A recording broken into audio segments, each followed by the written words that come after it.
Good evening, good afternoon, good morning to all you incredible people from wherever you are in the world. I can see a ton of notifications coming through from the USA to Latvia to Poland. I'm sure there are people representing from every continent, probably of the world. So welcome. My name is Dr. Colin Robertson. I'm one of the scientific specialists at Zinzino, and it gives me great pleasure to be here in your company for this session. This was always intended to be about bringing people together who are probably working at the coalface, dealing with people and really facilitating change around the world with regards to improving health. And the reason why we wanted to gather such people together, that community together, is because we deal with things in a very different way to somebody who is simply buying a health product for their own purpose.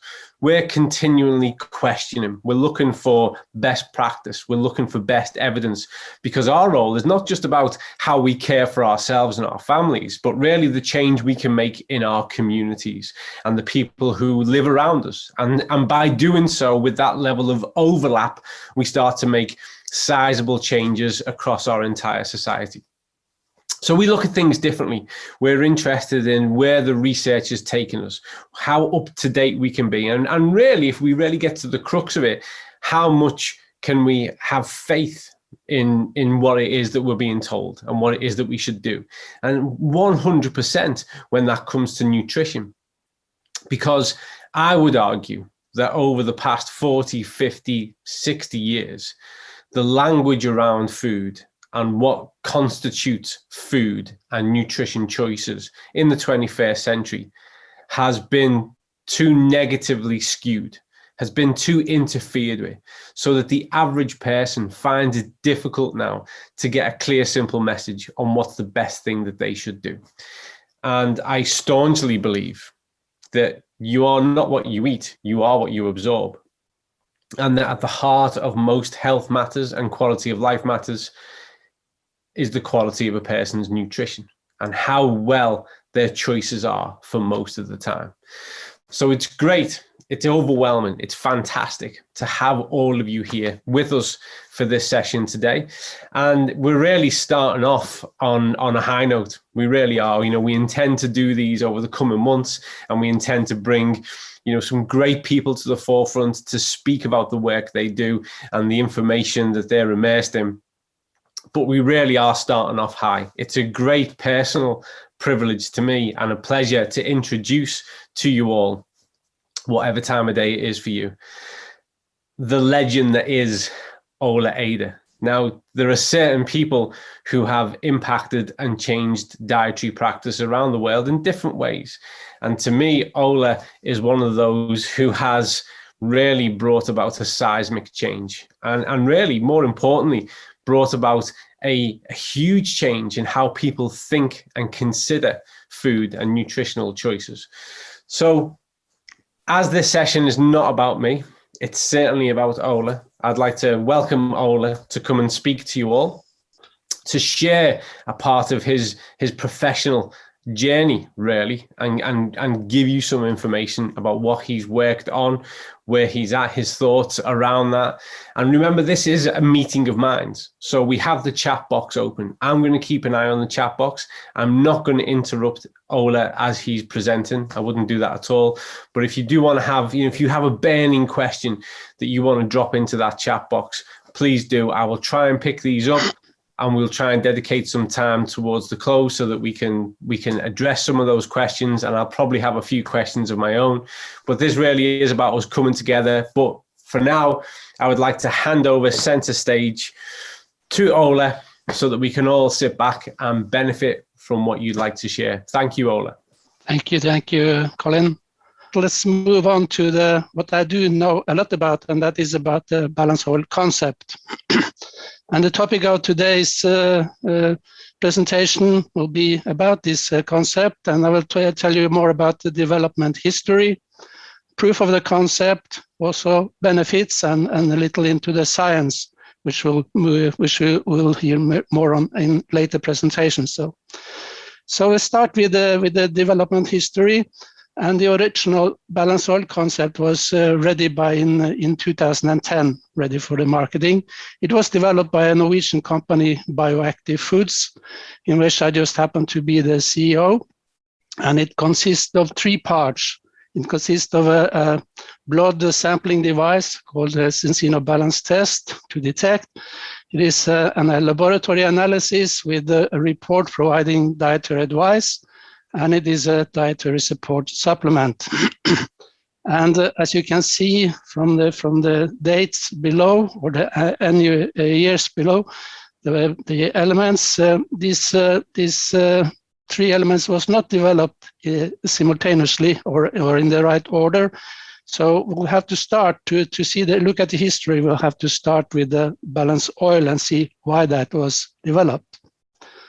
The balanced oil is a blend of fish oil, refined fish oil, and cold pressed pickle olive oil. It is actually developed.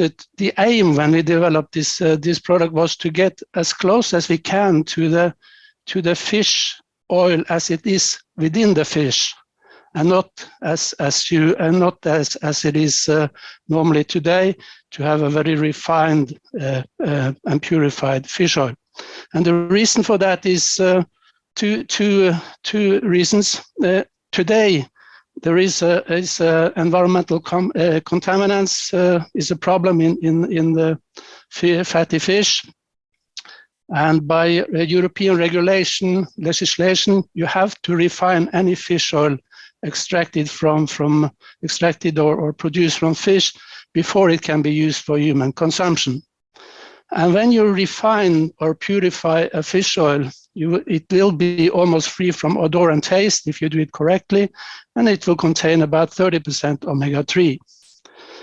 But this fish oil, the refined fish oil, is also free from other bioactive components, such as the fatty acids, fatty soluble vitamins, antioxidants, and anti-inflammatory components, especially fluorotannins that are lost during refining.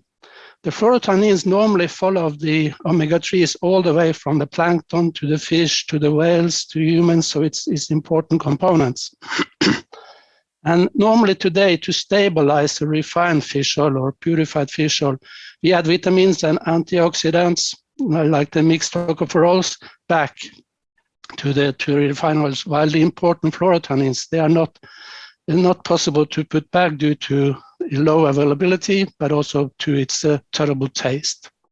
The story about refining of fish oil as a problem has already been told, but so we had to, and most of the components, or some of the components which are lost during fish oil refining, can be put back to the fish oil. But the important fluorotannins that are stabilizing the fish oils, they are not able to be put back due to availability and taste. So we have to look for other options. And one of the other options which is out there is when you produce extra virgin olive oil, it is produced by cold pressing of the olive. And so you don't have to refine olive oil after it is pressed. And the extra virgin olive oil, they contain about 75% of oleic acid, but it also contains high levels of polyphenols as well as other bioactive components. So what we lose when we refine fish oil, you contain, it will be in the olive oil when that is produced. And the good thing is that the polyphenols from olive have many of the same properties as the fluorotannins from fish, and may substitute the fluorotannins when blending refined fish oil and cold-pressed olive oil. And that is the simple reason why we use a blend of refined fish oil and cold-pressed pickle olive oil to produce the balanced oil in the beginning. So balanced oil is in principle more or less more a crude fish oil, more like a fatty fish than refined omega-3s. The original balance test, that is the test that was from the 2008 about, And it is a dry blood spot test in which you make a prick in the finger with a needle, and you take out some blood droplets, which is dropping down onto a filter paper. And on this filter paper, when the drop comes into the filter paper, it of course contains all the components of blood, and also the reactions going on in blood will be active. But when it is in the filter paper, it will dry up rather quickly. And when it dries, two things happen. The reactions or anything going on more or less stops up. And also all biohazards is very much reduced. So it will be legal to send a filter paper with a dry blood spot by regular mail to a laboratory.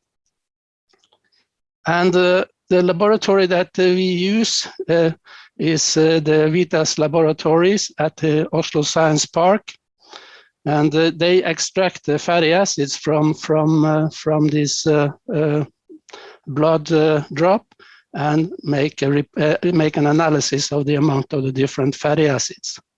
So originally, this method was published by Professor Galli et al. At the University of Milan. However, it was presented to bioactive foods by the Professor Bruno Berra and Angela Rizzo, also at the same University of Milan, who were using this technique for scientific purposes in early 2008. Okay, we can move on. So altogether today, we have, or Vitas have analyzed about 600,000 balance tests. And as we move on, we will look into some of the results coming from this test. But first of all, we have to select the fatty acids to be measured by Vitas. And those fatty acids comes from the metabolism of dietary fatty acids. And first of all, if you can click,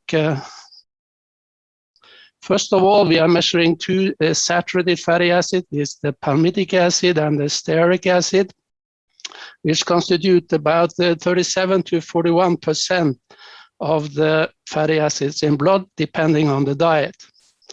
The second group is, if you can click, is the oleic acid, the monounsaturated omega-9 fatty acid oleic, which is somewhere between 22 and 26% in blood, also depending on diet. The third group is the omega-6 polyunsaturated fatty acids. The four most important ones are measured, and they will be around 30% in the blood, independent of diet, more or less independent of diet. And the last group is the omega-3 polyunsaturated fatty acids. We measure the important ones, alpha-linoleic acid, EPA, DPA, and DHA, and they will be somewhere between 3 to 10% in blood normally, and also very much depending on the diet. Altogether, this if you can click, it will be about 98 to 99% of the fatty acids in blood are measured. And if you look into the effect of these fatty acids, they will affect biological processes such as inflammation, immunity, circulating lipids like the LDL cholesterol and so on, cardiovascular diseases, neuronal and visual development, depression and aggression, and cognitive maintenance. So those fatty acids are really involved in many important biological processes. Okay, let's move on. Then in 2008, we also looked at how can we calculate some health indicators from these dietary fatty acids in the blood that is measured. And the two original health indicators was first of all was the omega-3 indicator, which were published in 2004 by Professor William Harris at the University of South Dakota.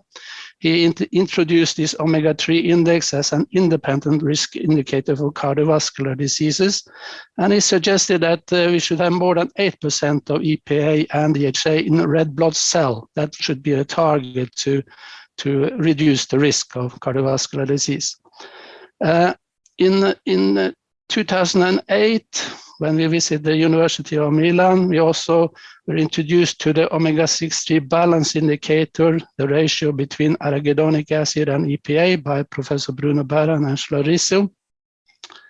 And they suggested that the target value for this indicator should be less than 3:1, not more than 3 times arachidonic acid compared to EPA, to balance the to be a balancing inflammation indicator. So if we move on, then having the tools of the dry blood spot, it is more simple to control the bioavailability of the omega-3s in the that we eat from the daily diet, including any balanced oil. Because when we eat our daily diet, the food goes down to the stomach where the fat starts to hydrolyze, and it continues into the small intestine where it's mixed with bile acids, and then it's transported to the liver where new triglycerides are built and then put into small cholesterol particles like the LDL cholesterol, which will transport the fat in the blood. At that point, we can measure the bioavailability, and we call this value in the whole blood. We call this value the omega-3 level when it related to omega-3, and it is very simple this is the most simple way of measuring bioavailability, how much is in the blood compared to what you are eating. And then, but as we move on, the fat in the blood is of course imported into cells in the body, but it's mainly used for energy production or for building the cell membranes. That is the biggest target. And cell membranes is more or less a storage of the omega-3 or storage of fatty acids in the cells. And here we can call it the bioavailability 2, because if this was a red blood cell, we would say we call the level of EPA and DHA in this cell for omega-3 index, which was calculated by suggested by Professor Harris. But it is an easy relationship between omega-3 level and omega-3 index. If we can go on. It is a mathematical relation, so you can easily calculate the omega-3 index from the omega-3 level. And the interesting part is that omega-3 index is always a little higher than omega-3 level. So if you reach a target level of omega-3, you will always reach a target level of omega-3 index. So that makes it more easy to just measure the whole blood compared to separating out the red blood cells to do the measurement. But of course, there is one issue more. If you can click on we can move on. It is of course that if you're eating too much fat, you will also fill the fat cells. So we have to be in a controlled way with it. But this is the main route for some of the fats in your diet. Okay. Then the next step is of course to find out how much balanced oil do we need to consume daily to be able to reach the target values of the health indicators. And it just happens after measurement, it happened to be on average about 0.2 milliliter per kilo body weight measured by the DBS thing. And I give you one example, if you can press a key, and that is 0.2 milliliter per kilo body weight. If you are 100 kilo, you will need 20 milliliters a day, and that will give you about 3 grams of EPA and DHA. And at the intake of 3 grams, you will be able to reach, at intake of 3 grams, when you're 100 kilo, you will be able to reach about 8% of the omega-3 level in the blood. So that is reaching the target level.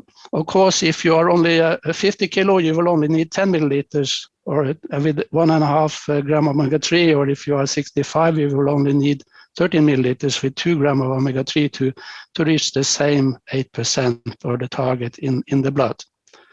So, and then before we can sort of start marking this on a bigger scale, we needed to look into the food safety of balanced oil. Is it safe to eat this much of omega-3? And according to the European Food Safety Authority, intake up to 5 grams omega-3 daily does not provoke any negative effects in healthy children and adults, assuming, and this is important, assuming oxidative stability in the body. And they also say at the European Food Safety Authority that intake up to 5 grams omega-3 daily does not increase the risk of bleeding, even for individuals taking blood thinning medication. So, and 5 grams omega-3, that is the same as you will have in 33 milliliter balanced oil. A daily dose is required for a person which is 167 kilos. So most people will be far from this level in their daily diet. So it's about this. One assumption here is important. It is about oxidative stability in the body. So we need to have enough of stabilizing components in the oil to make this oxidative stability. And we have two components in the balanced oil, and one is the polyphenols from olives. And according to European Food Safety Authority, if you have a 5 milligram a day, it will contribute to protection of blood lipids against oxidative stress, which will provide oxidative stability in the body. There is also some vitamin E in the balanced oil, which also will contribute to the protection of cell constituents from oxidative damage. And also will provide some oxidative stability in the body. And the question is, how much. The question is, of course, to find the right balance between the refined fish oil and the extra virgin olive oil, so we can provide this oxidative stability. And if you can have the next slide. This is proof of concept for this was made in an EU project called EnrichMar in 2014, where we had people, 40 to 50 in each group, that for 10 weeks were taking balanced oil enriched yogurt or placebo. So they didn't know what they were eating. The placebo was refined olive oil at that time. What we find out that we were measuring malondialdehyde in blood, and what the results show, as if you can push a key, was that there was no changes in malondialdehyde while you were eating placebo or balanced oil. It was stable, so that is kind of proof of concept that the mix that we are making through balanced oil provide oxidative stability in the body. Okay. So in 2014, Cincino acquired Bioactive Foods. But although we had a distribution agreement between Bioactive Foods and Cincino going on already since 2012. So next year it will be 10 years since this distribution agreement was made. Okay. And then we can jump ahead a little up to today, to 2021, when we started to look at the balance test, and some of the things I will talk about now will deal with about 579,515 balance tests.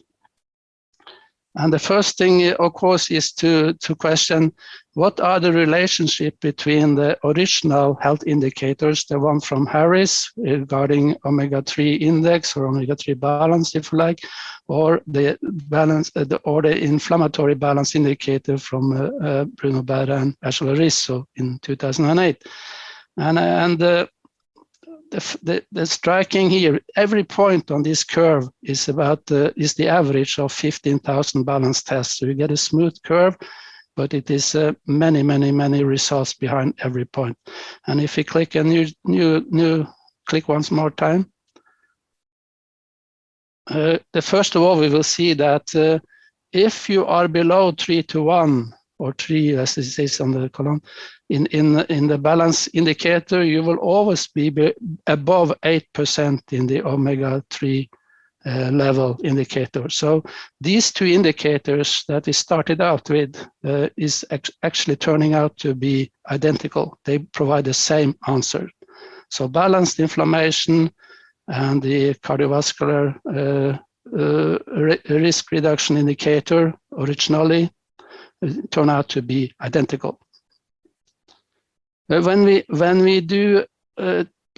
for people that take the balance test, we always ask if they are using balance oil, or if they have been using other omega-3, or if they are non-omega-3 users. And you see that the average of the 300,000 non-omega-3 users is about 17 to 1, 17 to 1, and about 3.5% of omega-3 in the blood. For those who state that they use other omega-3, we have about 70,000. They have an average of 10 to 1 in the arachidonic acid versus EPA, and they have about 4.5% omega-3 on average in the body.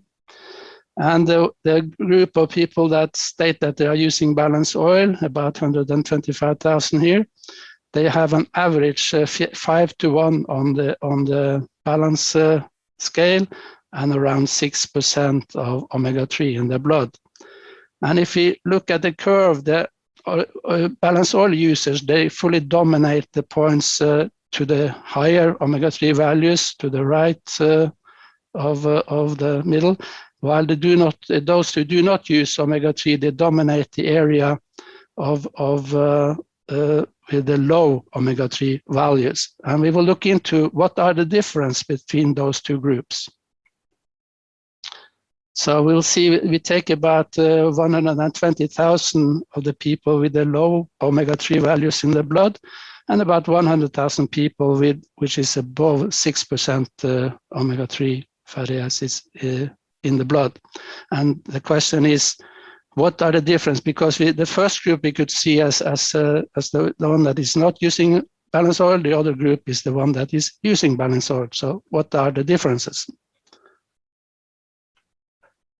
And first we will look into the fatty acids group, and we will see that if you are going as a non-omega-3 user to start using balance oil, the level of saturated fatty acids in your blood as a group will lower by 3.9%. Monounsaturated fatty acids is also lowered by 3.6%.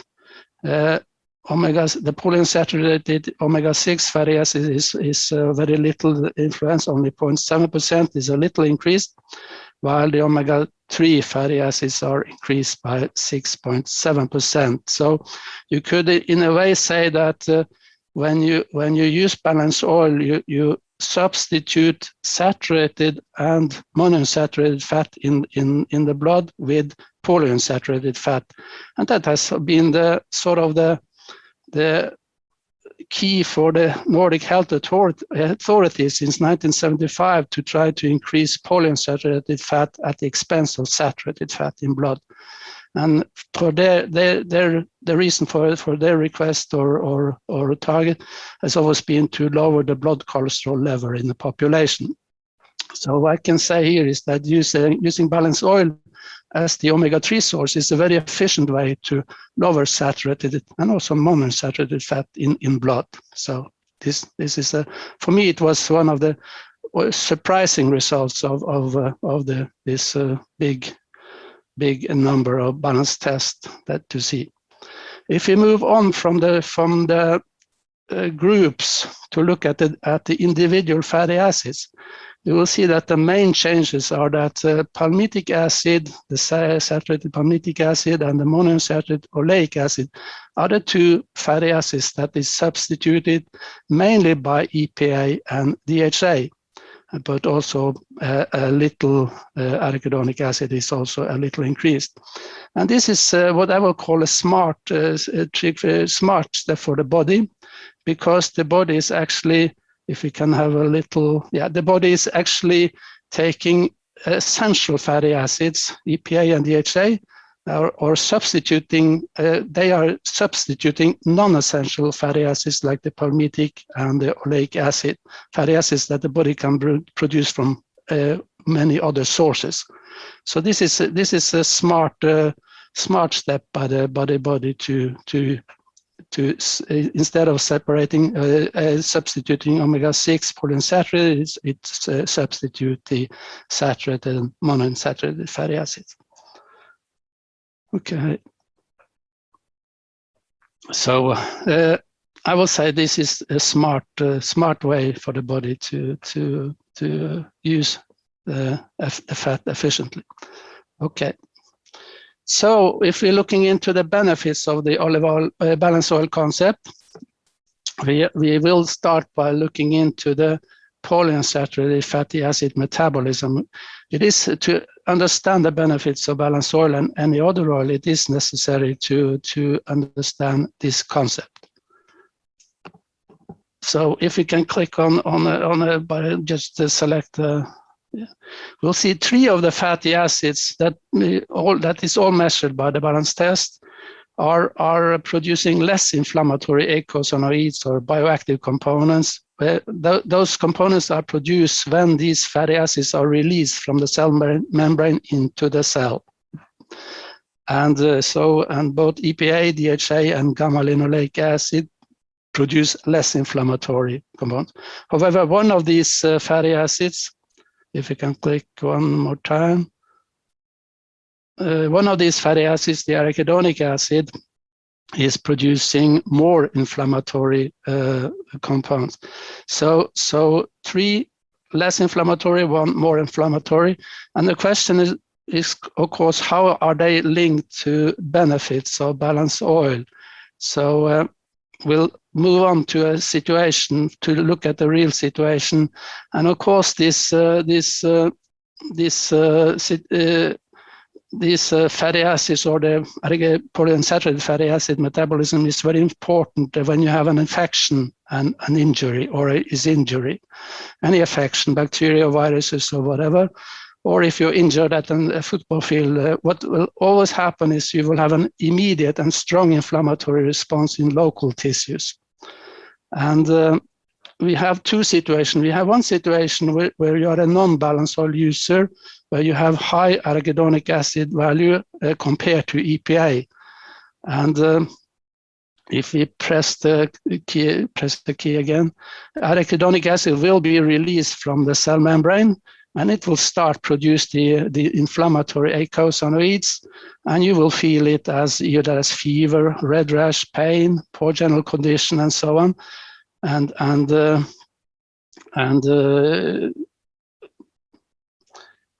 You will normally you will feel that this is not you don't have a very nice day, and sometimes you will try to find some painkillers to help you, and that will also, most of them will also work on these arachidonic acid pathways to eicosanoids. However, without these responses, which is very important, these acute responses, we would probably be defenseless towards microbes and injuries that will never heal. So these are very important. We have on the other hand, we have this situation where you have very high arachidonic acids, where EPA is also a risk situation when it comes to the chronic inflammation, the low level of chronic inflammation that may develop in the aftermath. So it is for many reasons better to have a balanced situation where arachidonic acid and EPA is balanced, also to avoid chronic inflammation to develop. And chronic low silent chronic inflammation is, as you all know, one of the routes to, or maybe a major route to, lifestyle diseases. So if the other situation, if we move on, the other situation is when we have a balanced ratio between arachidonic acid and EPA in the cell membrane. The same thing will happen if we just click on. The same thing will happen, but you will have a balanced release of both arachidonic acid and EPA from the cell membrane, and you will have a sort of a controlled or milder reaction or inflammatory response in local tissues when these are balanced. But the importance of this acute reaction is still very important. However, the risk of moving on into silent chronic inflammation situation or into the development or slowly development of lifestyle diseases, this risk will be reduced by having this balance. So it is a question about the acute need for inflammatory processes and also the long-term responses from these reactions that can lead to lifestyle diseases. Okay. So then I will give you just a few examples that I have just picked just because I find them interesting. And the first is about mood parameters, and that was published by Professor Angela Risso and co-workers already in the early 2007 or 8 or something, even earlier than that. And that was, they were looking at healthy subjects, healthy people that had high ratio between arachidonic acid and EPA. And then they provided a required amount of omega-3s to lower this ratio down to less than 5:1 at that time. And what they experienced was that all these mood parameters like anger, anxiety, fatigue, depression, confusion, and also energy, all those parameters were moving in the right direction. So people would have a better situation if they were in a balancing these fatty acids compared to if they were not having it. And they were also looking into, for instance, children that were diagnosed with ADHD. And the same thing happened. When they were balanced, the inattention and hyperactivity was reduced. This is not a cure of anything, but it makes life better for this kind of group. See. So if we move on to the next situation, which I find also very interesting, it is about asthma, but it is also about the mothers-to-be that normally took less than 0.3 gram omega-3 daily on the red area down at the graph. They were asked by in the study to increase their intake during pregnancy to 2.4 gram, and due to the weight of those mothers, that means that they will easily achieve more than 8% in the blood. This is a Danish study. But the interesting part is that they follow the children after birth up to 5 years, and they saw that in 5 years span, more than half of the children, 54% of the children, there was a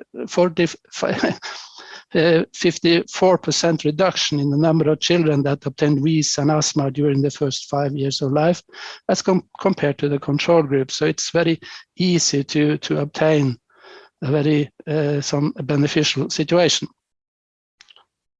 Okay, we move on. The last example I will give is about blood pressure.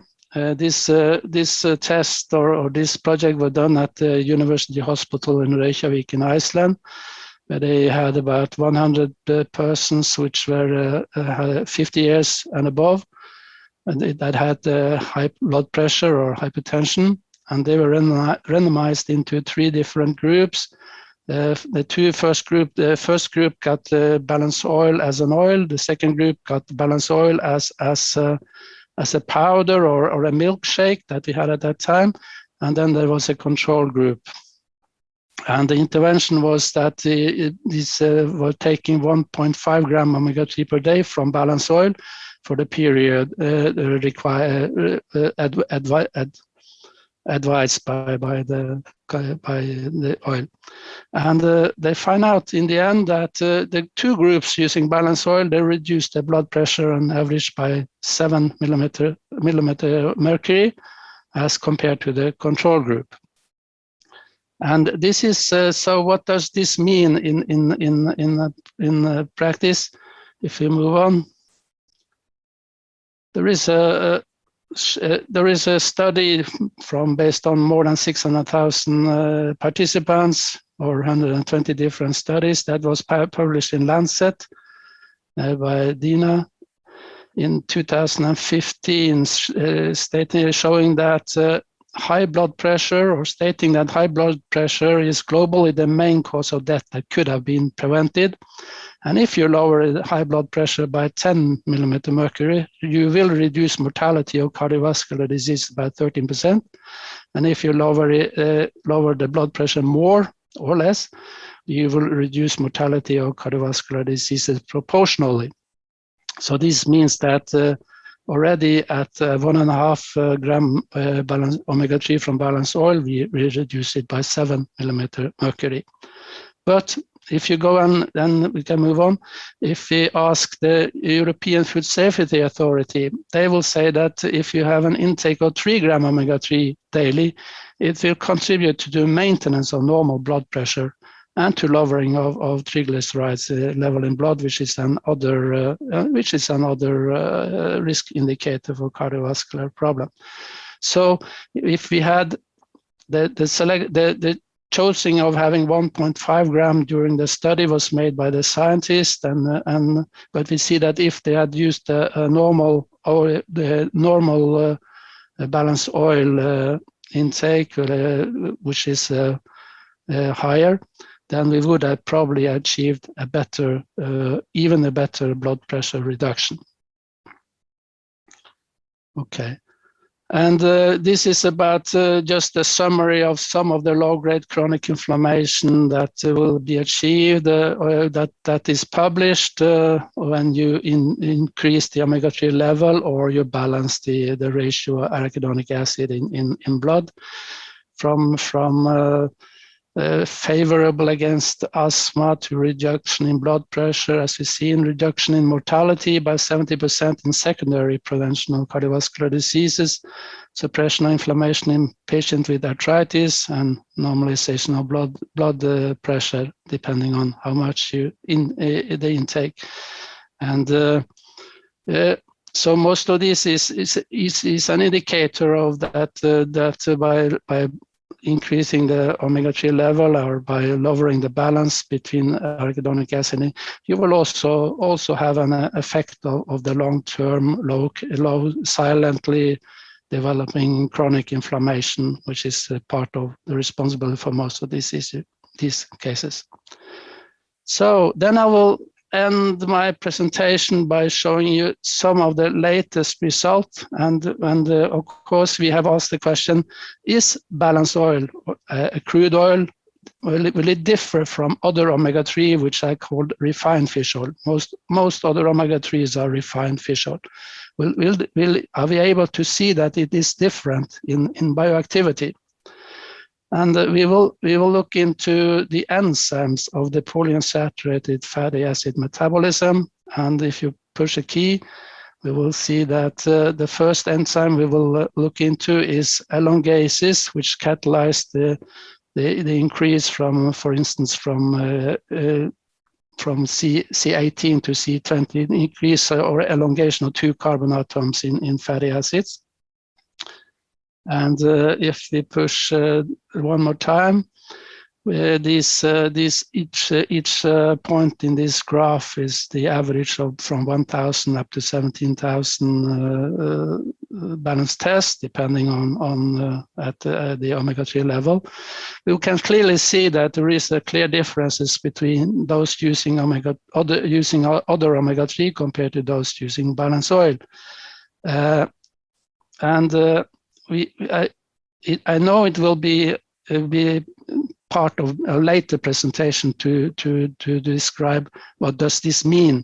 So, and it's out the scope of this presentation to say what it means. But what you can see from the graph is, of course, it is stimulated. The other omega-3s are stimulating this enzyme more than balanced oil. But we can see, if we can push the key, we can see that balanced oil as a crude fish oil and other omega-3, which are refined fish oil, they affect the enzyme elongase differently.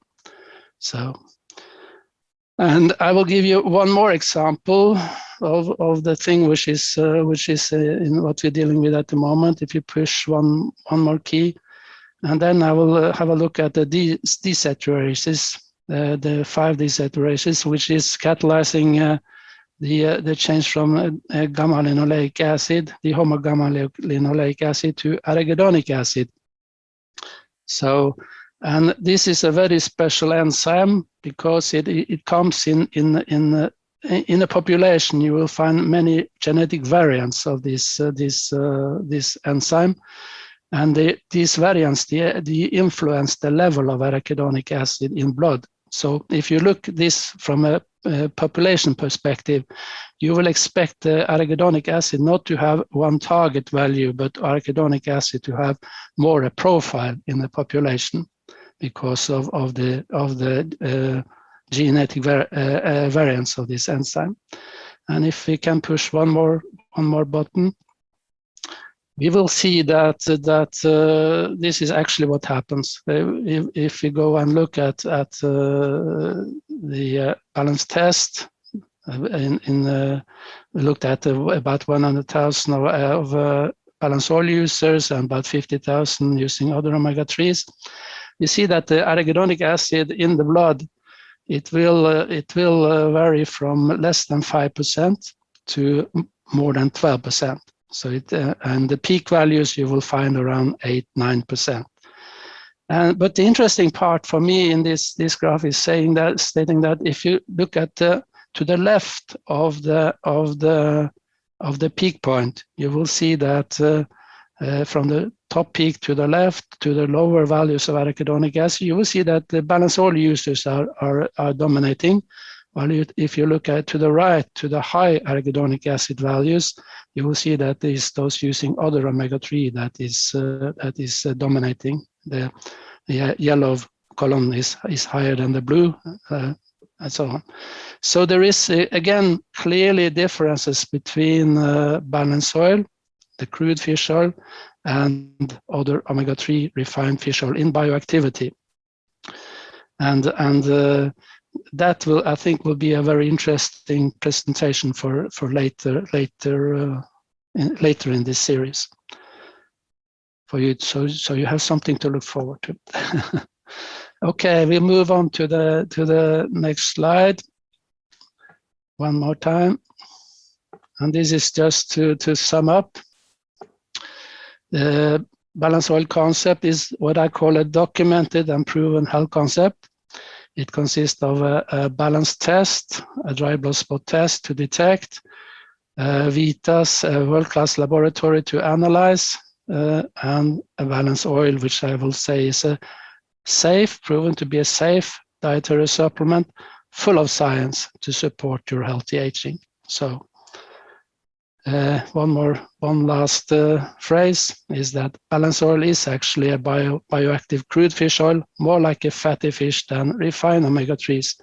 And this is important if you go all the way, and this is my final statement, if you go all the way to the beginning of the omega-3 era where you had the Inuits or the Eskimos that were seen to, that were didn't have that much cardiovascular problem as the rest of the European population.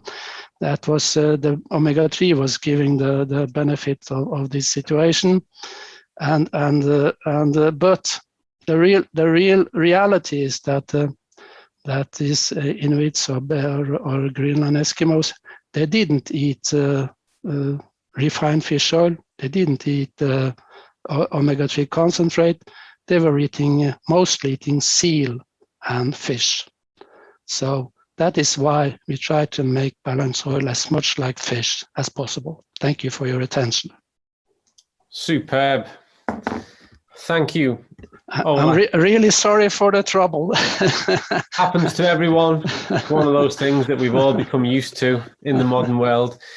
Ola, we've had an absolute raft of questions come through whilst you've been talking through, and some of which, because people were really keen, you actually answered things like where is the research in the area and what does this link to? So thank you for that. There's one question that's come through that was specifically aimed at me, which I'll answer now just to give you a moment to catch your breath, Ola, and then maybe we could just unpack some of these questions. There's a few that typically crop up whenever we talk about these kind of products, but there are a few specific ones.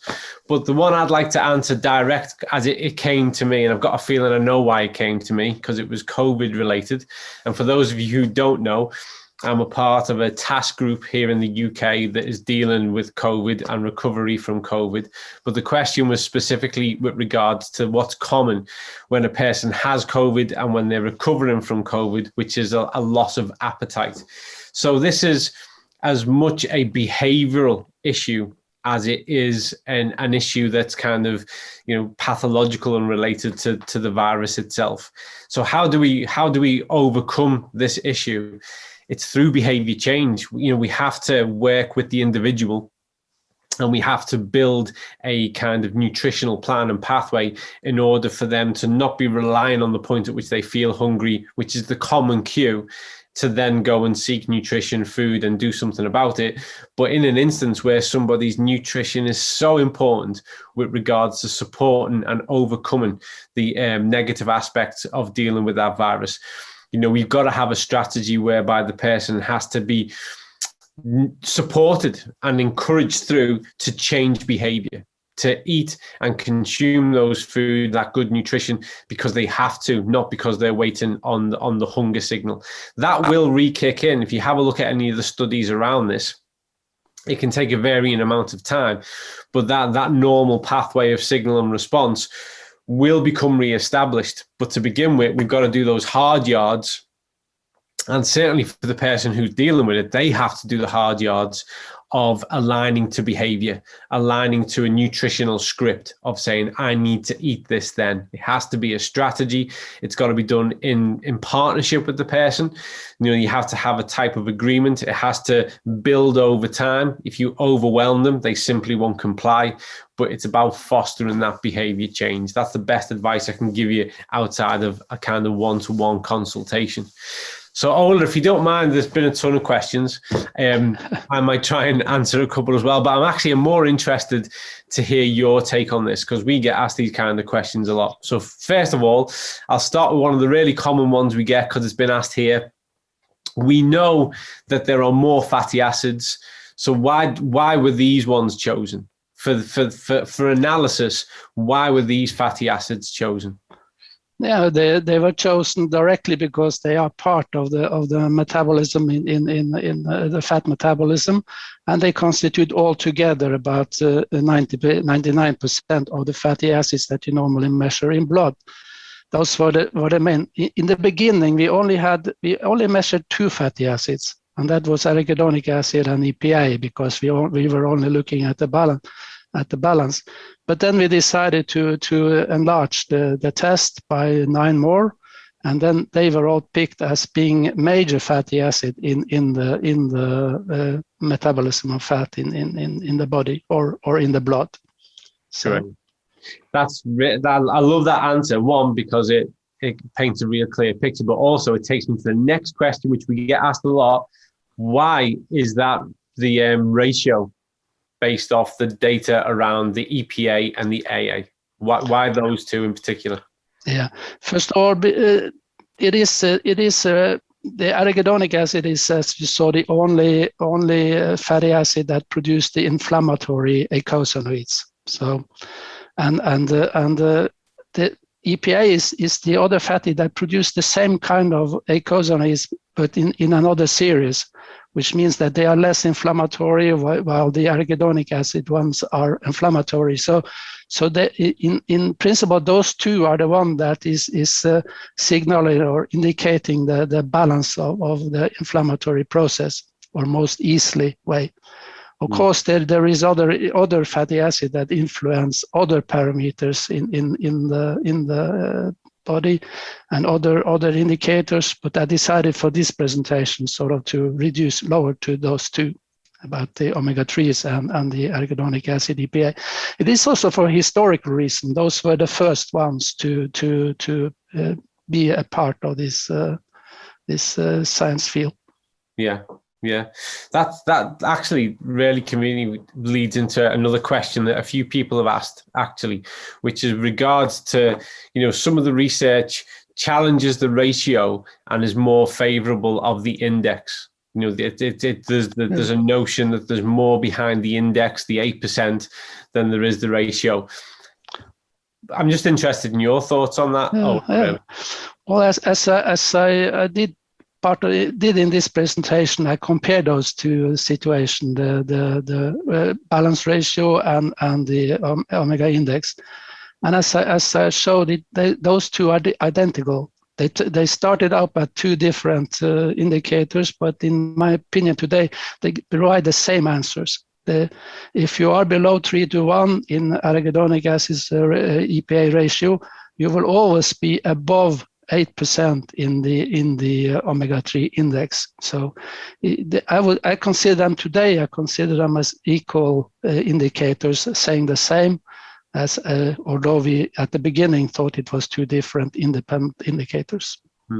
Interestingly, I take a similar view, and I like to represent both purely because I think it gives more than one dimension of insight. But I actually, typically when I'm feeding back to people, I'll make reference to their index first and then delve into the ratio. So it's interesting hearing that from you as well. And I completely agree. I think it offers more of a sharper insight. So following that thread a little bit further, a question's come through that I've not actually had before, which is in instances where people have been on balance oil for a minimum of 120 days and they don't improve their index or ratio, what would you think would be the common causes behind that? Yeah, we've seen that there is a certain percentage that the balanced oil, or I think also maybe other omega-3, won't work on people, and very often we think that some of these people, some of the reasons will link back to the genetic variants of the delta 5 desaturase, which influence the level of both omega-3 and arachidonic acid levels in blood. So I think we will find when we study these genetic variants more closely, we will find a lot of those answers there. Mm-hmm. But this question has come for many years, and we haven't had a good answer before because we didn't actually really know this issue. But we already saw from the beginning that there was a certain percentage of people that didn't respond as expected. Mm. And I think we are closer now to a solution by looking at these genetic variants of enzymes. And I guess that's a part of the benefit of having such a big data set and a growing data set. I think actually last count that I had a look at was on Friday. I think we're over 620,000 samples, and it's growing week by week, isn't it? And this gives us more opportunity to have a sharper insight, doesn't it? Yeah. A question. Sorry, go on. No, absolutely. This is a fantastic situation to be in. Not only is it 600,000 tests there now to be analyzed, but it's growing by 10,000 a month. So there's all kind of opportunities. Yeah, if you want to study special things, you can actually make arrangements which makes it possible. So. And any of the researchers listening out there, or people who are really keen about research, will know that N equals the population size gives you the strength of the power of the calculation statistically. Absolutely. And we're literally adding currently at a rate 10,000 to what's already the biggest data set of its type in the world per month. This puts us in quite a luxurious position, really, to analyze the data. Absolutely. Yeah. A bit of a different direction for a question, if you don't mind, if we can ask a couple of more. I'm mindful of the fact, folks, that we're over the hour, but if we can just ask a couple more questions while we have Ola, I'd like to take advantage of that. Someone's asked this, and again, it's a common question that comes up, is, Dr. Paul Clayton goes around telling everybody, which is true, that in nature, the omega-3 will be bound to a polyphenol. And then what we've done with the balance oil is we've rebound. We've put the polyphenol back with the omega-3. So the question is, well, why not just not separate it in the first instance. Yeah, what we would have, if things had been easier, we would have made, instead of polyphenols, we would have made the fluorotanins together with the omega-3s, and that would be like Mother Nature do it in the fatty fish or in the plankton or in higher animals or higher. But the thing is that we have something called environmental contaminants, which we cannot, and due to that, that is accumulating also in fish oils or in the fish fat, and it is required by legislation to remove the environmental contaminants, and that is why we do refining. I know that refining is also done for taking away bad taste and smell and all those things, but it is required by legislation is required to take away environmental contaminants. So the good thing is, of course, that by doing so, we can make sure that the oil is safe. But the question is, how do we stabilize this oil, which is safe, but you have to stabilize it with the right components. And then it is to pick the right components which has the same properties as the fluorotanins originally has. So there is I think this is the key of what Paul is telling about. So, but it is European legislation that define the need for doing refining. Yeah.